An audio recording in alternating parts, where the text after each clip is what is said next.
Hello guys, welcome to Norisring, the middle of the season, the shortest track of the year. So we took advantage of that and managed to do a little track guide for you. So yeah, here's the start-finish straight, and over there is turn 1, so let's go there.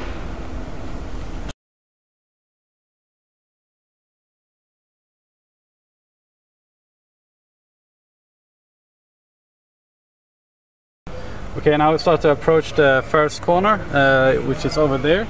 So this is where you start to line up for your braking. So you normally come a bit from the left side there, and then try to get as straight braking as possible around the 100-meter board, which we will arrive to soon.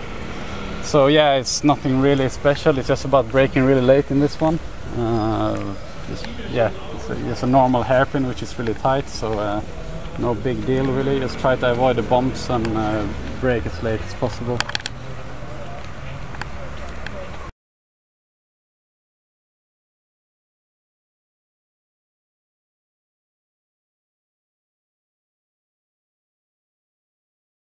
Okay, so this is where I arrived to the first corner, most important corner of the weekend I would say, both in lap time and in terms of racing. So you come here, brake really late, and this is the kind of corner where you just want to rotate the car as quick as possible and be able to go and power out in the exit over there. So it's not like a normal corner where we would like to have a high medium speed. You just want to have a low medium speed, rotate the car and go and power. That's all that's important in here. So quite basic, but still quite hard to do in reality. So.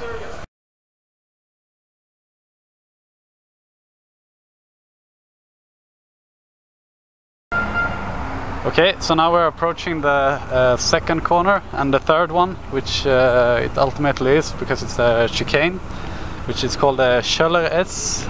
Quite technical part. Need to be close to the left-hand side wall in the entry, and then also to be close to the wall in the apex, which is quite normal for a street circuit. You always try to use to maximize the track everywhere. Really bumpy in the entry here, so you need to know exactly where you want to have the car.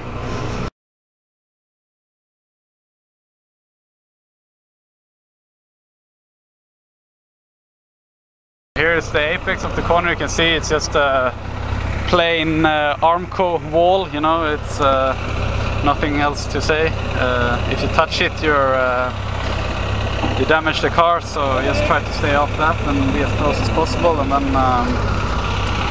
then continue over here.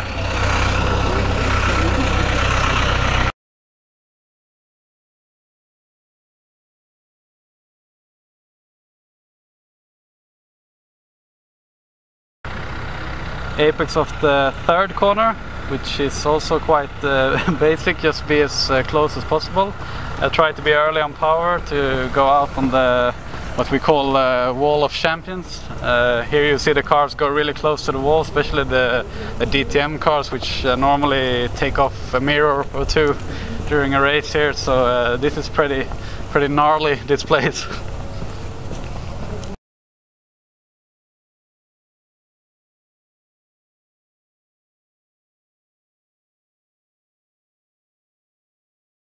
Approaching the last corner of the circuit, turn 4.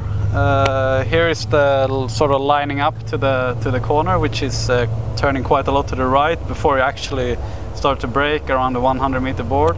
And this is a quite good example of how wide the track actually is. Track like Macau is normally as wide as from that line to the curb, so it's quite wide for being a street circuit.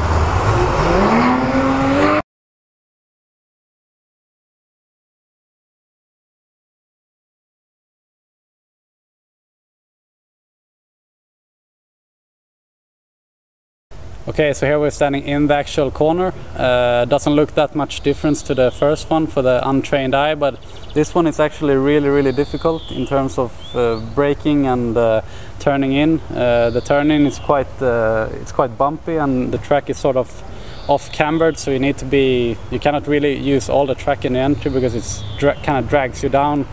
So other than that, in the exit you need to be really close to the wall, like always. So that kind of sums up the track. You know, it doesn't really look so complicated, but it is very, very technical, and it is very tough because it's very tight in the qualifying and the races. For example, last year I had pole position with 1,000 of a second, so that's normally how it looks here. So yeah, that's a lap of Norisring.